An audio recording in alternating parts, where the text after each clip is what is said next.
The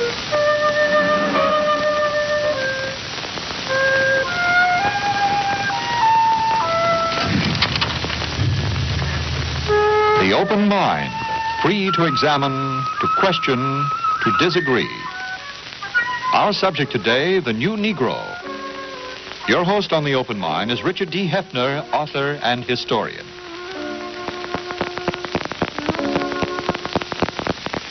I think it's safe to say that the lot of the Negro in America has, throughout our history, deeply bothered the conscience of each and every one of us who deeply believes in traditional American principles of democracy and liberty and justice and freedom. I think this may be a little less true today than ever before, and yet for the larger part of American history, I think we ought to realize that the Negro, more or less, was in slavery. I think the Negro was more likely to be a slave for the greater part of our history than not. And quite naturally, the attitude of the Negro towards the white, of the white towards the Negro, and of the Negro towards himself, has been conditioned and tempered and molded in very large part by the fact of a long history of slavery. Besides, I think it's important to remember that slavery as an institution put a premium not upon self-assertiveness and the understanding of one's own human dignity, but upon acquiescence by the Negro slave. And I think that one can fairly say that the acquiescent, submissive Negro slave was generally, well, to put it very bluntly, generally safer than the self-assertive Negro who is conscious of his own human dignity and of the democratic philosophy that is the American heritage. As a matter of fact, I think we could admit that the whole myth that we have built up about the Old South, in which slavery existed, has been a myth in which we see the picture of the happy, acquiescent slave. The Negro is a slave. The Negro who is acquiescent is happy. The Negro who is happy is, by definition, acquiescent. Negroes are happy because they accept their lot. And think of the movies and the books and the plays and the novels that we read and see about slavery in the Old South. We see the Negro who is acquiescent as happy. The Negro slave who is self-assertive, who looks for his own rights, is considered a troublemaker. Even when slavery was brought to an end by the Civil War, it was said that acquiescence and acceptance by the Negro of his lot, well, these were the greater part of wisdom. It was said that the Negro could gain more by submerging his own sense of dignity than by asserting it. That the Negro would so antagonize others by demanding his own rights that it was better for him to bide his time at each step along the way, wait for something to be given to him rather than demand it as of his own right. Well, men of goodwill, I think both Negro and white cannot deny that to some extent there is validity to this argument. But the degree of that extent, to what extent this is true, is the question that we must face today. In recent years, there have grown up leaders amongst both Negroes and whites who feel that a just and a wise self-assertiveness is necessary on the part of the Negro. There has been, emerging in our own times, a new Negro, a Negro who is aware of his own dignity and of the American tradition of liberty and justice. We want to talk today about that new Negro, about who he is and what he is, and our guests are quite expert in the subject. My first guest is the Reverend Martin Luther King, Jr. of Montgomery, Alabama. Reverend King has been very much involved in the demand by the new Negro for his rights in the Negro bus boycott in Montgomery and in many other instances. My second guest is a jurist. Judge J. Wades Waring, formerly federal judge in South Carolina, a gentleman whose decisions in the area of segregation paved the way in a very real sense for what became in 1954 the Supreme Court's decision that segregation in our public schools is unconstitutional. Well, gentlemen, suppose we begin this discussion by letting me, well, first ask you, Dr. King, in your estimation, what and who is this new Negro? I think I could best answer that question by saying first that the new Negro is a person with a new sense of dignity and destiny, with a new self-respect. Along with that is this lack of fear which once characterized the Negro, this willingness to stand up courageously for what he feels is just and what he feels he deserves on the basis of the laws of the land. I think also included would be this self-assertive attitude that you just mentioned. And all of these factors come together to make what seems to me to be the new Negro. I think also I would like to mention this growing honesty which characterizes the Negro today. There was a time that the Negro used duplicity, or deception to, rather as a survival technique. Although he didn't particularly like conditions, he said he liked them because he felt that the boss wanted to hear that. But now from the housetops, from the kitchen, from the classrooms, and from the pulpits, the Negro says in no uncertain terms that he doesn't like the way he's being treated. So at long last, the Negro is telling the truth. And I think this is also one of the basic characteristics of the new Negro. Judge Waring, does this sound like an adequate description of the Negro whom you know today? Mr. Hefner, I think it's excellent. It's an excellent summary. My observation of the Negro, and I'm speaking in generalities, of course, has been that up to recently he's been a half man or a part man. And now at last he's waking up to the fact that he's a whole man, that he's an American citizen, and that he is entitled to rights, no more, no less, than just the ordinary run-of-the-mill American citizen. He's never had that before. He hasn't been allowed to have it.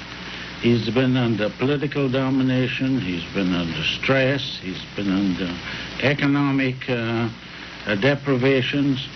He's been a servant, formerly a slave. And now suddenly I see the idea has come to him that he's really, truly a man that can stand up on his own hind legs and tell the truth and say, I want not any special privilege. I don't want any special handout. I don't want to be given anything, because the giving idea is all wrong. But I want a chance to become a full man and do my part, be it little or be it big, in the community of our country. But doesn't this raise the question of tactics, though? You say, you use the word honesty. You feel that honesty is important here, too. But as a matter of securing for the Negro his rights, do you feel that this aggressiveness, this self-assertiveness will get him more in the long run than going along with contemporary opinion and biding his time, taking step by step as he goes? I think it's better to be aggressive at this point. It seems to me that it is both historically and sociologically true that privileged classes do not give up their privileges voluntarily, and they do not give them up without strong resistance. And all of the gains that have been made, that we have received in the area of civil rights have come about because the Negro stood up courageously for these rights, and he was willing to aggressively press on. So I would think that it would be much better in the long run to stand up and be aggressive with understanding goodwill and with a sense of discipline, yet these things should not be substitutes for pressing on. And with this aggressive attitude, I believe that we will bring the gains, or rather civil rights, into being much sooner than we would just standing idly by, waiting for these things to be given voluntarily. Well, what about the ill will that's generated by the aggressiveness? Certainly your own experience in Montgomery. You've been the target of bomb attacks. You've been the target of verbal and other kinds of violence. What about the ill will that is generated by aggressiveness?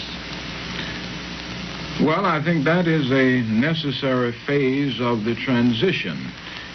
Whenever oppressed people stand up for their rights and rise up against the oppressor, so to speak, the initial response of the oppressor is bitterness.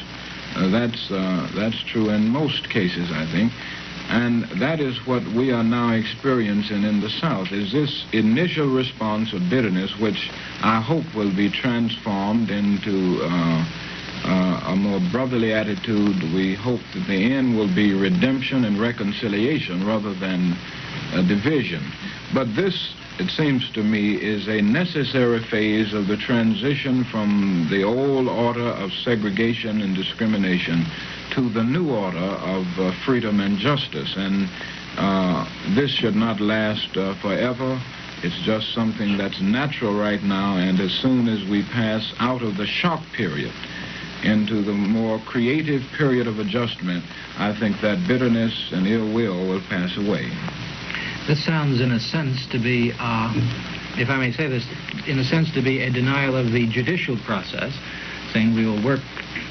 The judicial process doesn't allow for the violent activity, the aggressiveness. And it means, in a sense, stepping outside, not outside the law, but outside that slow step-by-step process that has been going on in the courts. Do you think, for instance, that the courts would have been moved to action that would have taken the place of your boycott in Montgomery had you not acted? Do you think there could be a substitute for that kind of action? I think not. I think it was necessary to do it. I think it was the time was right, and I don't think there could have been a substitute at that particular time. Do you think that the judicial structure can provide for that? I want to say something on that. I think undoubtedly the action that Mr. King and his friends took in Montgomery was fine, necessary, and effective. Remember, the courts don't go out as an executive branch of the government should and do things for you. The court declares what your rights are. And the court says to you, you're an American citizen. Now, of course, if you are scared and hide in a closet and don't exercise the rights of American citizens, the court can't send around and say you've got to do it. The courts have declared the rights, and I think that the Supreme Court decision of May 17th, 1954 was the greatest thing that's happened in this country in many, many decades. And I think that it declared in effect that segregation, legal segregation by law is illegal and not a part of the American system. And all the people, the big people and the little people throughout this land have awakened to the fact that they have a right. Now remember this, it's not a matter of giving rights. Rights aren't given. The right to vote isn't given to you. It's yours, and it belongs to you. And the Negro people are beginning to realize that they are ordinary human beings and American citizens, and they have these rights. And the courts have told them so. Now it's up to them to move out. They haven't got to go out with guns and bombs and bayonets, but they've got to go out with determination and courage and steadfastness, like this man Luther King has done, and say, here am I, and I stand here on my rights. And it's going to prevail, it's got to prevail, and it can't be beaten if we have enough of them who are steadfast enough. When they begin to compromise and sell out on principle, then they're gone. Now, it's a matter of strategy is to keep a complete, solid front. There may be tactics as to whether you want to make bus cases first, or school cases, or railroad cases, or things of that kind. Those are minor details, but the strategy is you must never surrender any of the rights you've gained, and you must look forward to the attainment of full equality. Well, I know that's your strategy. What about future tactics? Where do you go from here? Well, that's a pretty difficult question to answer at this point, since in Montgomery we have not worked out any future plans, that is, in any chronological order. We are certainly committed to work and press on until segregation is non-existent in Montgomery and all over the the South. We are committed to full equality and doing away with injustice wherever we find it. But as to the next move, I don't have the answer for that because we have not worked that out at this point. We, I guess, have been so involved in the bus situation until we have not had the real time to sit down and think about next moves. But in a general sense, we are committed to achieving first-class citizenship in every area of life in Montgomery and throughout the southern community. Well, to what extent, this is the question that has occurred to me, I wondered to what extent the judicial decision of May 1954 stimulated a greater feeling of self-respect amongst Negroes and intensified in them a willingness to assert their demands. I think it had a tremendous impact and influence on the Negro and bringing about this new self-respect. I think it certainly is one of the major factors, not the only. I think several other forces and historical circumstances must be brought into the picture. The fact that circumstances made it necessary for the Negro to travel more, so that his rural plantation background was gradually supplanted by a more urban industrial life. Illiteracy was gradually passing away, and with the growth of the cultural life of the Negro, that brought about new self-respect, and economic growth, and also the tremendous impact of the world situation, with people all over the world seeking freedom from colonial powers and imperialism. These things all came together. And then with the decision of May 17, 1954, we gained the culminating point. That, it seems to me, was the final point which came and to bring all of these things together. And that gave this new Negro a new self-respect, which we see all over the South and all over the nation today. Well, if this was a final point, in a sense, a culminating point, why do you ask now for another act on a national level, an act, let's say, on the part of the president for a speech in the South? Why is this so important? Haven't enough steps been made up to this point to enable you to carry the ball from here on? Well, I think it's necessary for all of the forces possible to be working to implement and enforce the decisions that are handed down by the courts. And so often in the area of civil rights, it seems that the judicial branch of the government is fighting the battle alone. And we feel that the executive and legislative branches of the government have a basic responsibility. And at points, these branches have been all too silent and all too stagnant in their moves to implement and enforce the decisions.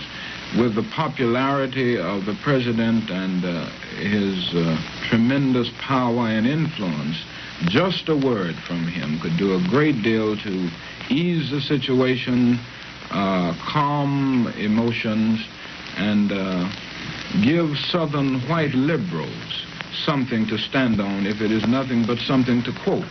The Southern white liberal stands in a pretty difficult position because he does not have anywhere to turn for emotional security, similar to what hate groups, I mean the things that other groups have to turn to, the hate organizations, so to speak. But with a word from the President of the United States, with his power and influence, it would give a little more courage and backbone to the white liberals in the South who are willing to be allies in the struggle with the Negro for first-class citizenship. Now, to what extent, let me ask you this question, Judge Waring, are white Southerners willing to be allies in the battle of the new Negro? That's a very hard question to answer. There are very, very few that are willing to come out in the open and say so. There are a great many, in my opinion, who would be glad if they are made to do it. I think that there are lots of people. I sometimes use the expression that the little boy with a dirty face won't go and wash it, but if you grab him by the neck and scrub his face, he then boasts he's got the cleanest face in the gang. And I think there are many of the people in the South, and I saw many of them. My experience was that officially I was quite hated and condemned because I had expressed my views to what I thought the laws of the land were. And I got a lot of telephone messages and anonymous letters saying they agreed with me, but they couldn't tell me why or how or who they were. And those people want to be freed. But the overall picture of the politicians, no politician in the South is going to dare come out and take this position of his own volition. But if the President of the United States tells him so, he's going to fall in line. And if we can get the top executive people to take action, we'll get somewhere. Remember this now. The Supreme Court has laid down the law and said what's constitutional. Now, that's important. That's most important. It's the biggest thing that's ever happened. But it's got to be activated. It's got to be worked out, and the executive department has got to manipulate and work it and enforce it. And the legislative department should give the executive department more power to work and enforce these laws. You feel that action, then you do too, feel that action has to be taken on this level? Oh, yes, very definitely. Let me ask again, though, about the feelings of the Southern whites. How do you evaluate? If you had to give a progress report, how would you evaluate the battle you've fought over this past year? In terms of Southern feelings, in terms of Northern white feelings, too. Well, I think we have seen, we've been able to see mixed emotions at this point. For instance, from a national point of view, looking all over the nation, we have had tremendous response and real, genuine sympathy from many, many white persons, and naturally we've had the sympathy of Negroes, but many, many white persons of goodwill all over the nation have given moral support and a great deal of encouragement, and that has been very encouraging to us in the struggle. Now, in the South, I guess the lines are more closely drawn. You find, on the one hand, a group more determined now than ever before, because it is a last-ditch struggle to do anything, even if it means using violence, to block all of the intentions and the desires of the Negro to achieve first-class citizenship. But there are also others who have expressed sympathy. There are white Southerners, even in Montgomery, who have been quite sympathetic. As Judge Warren just said, sometimes these people, because of fear, refuse to say anything about it. They stand back because of fear of economic, social, and political reprisals. But there is a silent sympathy. We have seen a great deal of that in Montgomery. So that it's two sides. There's this side where you get the negative response, the other side where you have the positive response, and I have seen both. And I think as time goes on, the negative side will get smaller and smaller, and those who are willing to be open-minded and accept the trends of the ages will grow into a majority group rather than a minority. You don't feel that there'll be any violent reaction, then, over a long-range point of view to the progress that has been made? No, I don't. I think the violence will be temporary. Maybe, I don't say it will end tomorrow. We will go through some more for the next few months. But I think once we are over the shock period, that shock will be absorbed, and Southerners will come to the point of seeing that the best thing to do is to sit down and work out these problems and do it in a very Christian spirit. I think the violence that we are undergoing now is indicative of the fact that the diehards realize that they are on they're standing at the dying point. That is, the system is at its dying point, and that this is a last way to try to hold on to the old order. Mr. Hefner, all great reforms have periods of trouble. Gandhi was murdered. Jesus was crucified. And you find that most great reforms have certain periods of stress and distress. Now, just one last point I want to make. When we speak of the law, it's terribly important that we bring these cases and have a declaration of law, an action by Congress, an action by the executive. Because now, or up to the time of the Supreme Court's decision, segregation was legal. And segregation, even people of goodwill in the South said, but the law says we have to keep these people separate. For instance, it has been illegal for me to ride in a bus with Mr. King here. Now, I don't want a law that says I've got to ride with him or he's got to ride with me, but I don't want a law that says I can't sit in a seat with him. And we've broken that, and that's an enormous advance. And we've got to do it on every stage right down the line. The Congress of the United States, I believe, I've been very cynical and skeptical about it, but I'm beginning to believe they're going to do a little something this time. And if they do a little something, they haven't done anything in 75 years. If they do a little something this time, they'll do a little more next year. And the President of the United States and the officials in the administration will begin to see that if Congress is moving, it's good politics to move, and that'll have a great motivating product on the national picture. I think we are going forward. We are going forward inexorably. We've got to win. Now, it's a question whether we're going to win in a short time or a long time. I'm for the short term. How do you project this into the immediate future? Well, when I think of the question of progress in the area of race relations, I prefer to be realistic.